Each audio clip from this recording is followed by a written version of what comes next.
బహుశా నువ్వు అనుకున్నావేమో, నా ఫ్యామిలీ మెంబర్స్ నా ప్రక్కన ఎవ్వరు లేరండి, నా స్నేహితులు ఎవరు లేరండి, నన్ను అలా అతుక్కొని ఫెవికాల్ లాగా నాతోనే తిరిగేవారు ఎవ్వరు లేరండి అని బాధపడుతున్నావేమో. But let me tell you, దేవుడు నీకు ఇచ్చిన ఒంటరితనము దేవునితో నువ్వు సమయం గడపడానికి, దేవునితో మాట్లాడడానికి, దేవుని సన్నిధిలో స్వపరీక్ష చేసుకోవడానికి, దేవునికి దగ్గరగా అవ్వడానికి నీ ఒంటరితనము నీకు చాలా ఉపకరిస్తుంది అని గుర్తుపెట్టుకో.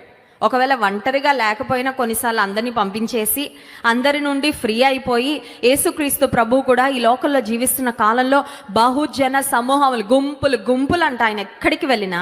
కానీ కొన్నిసార్లు మనం వాక్యాలు గమనిస్తే వారందరినీ విడిచిపెట్టి, వారందరినీ తప్పించుకొని ఆయన ఏకాంతన కొండకు వెళ్ళి ఆయన ప్రార్థన చేయడానికి ఒలివల కొండకు వెళ్ళాడు అనే మాట మనం చూస్తాం. ఎందుకు అంటే ఆయన తండ్రితో మాట్లాడాలంటే, ప్రార్థన చేసుకోవాలంటే he wanted to be lonely. ఇప్పుడు యాకోబు కూడా తన జీవితంలో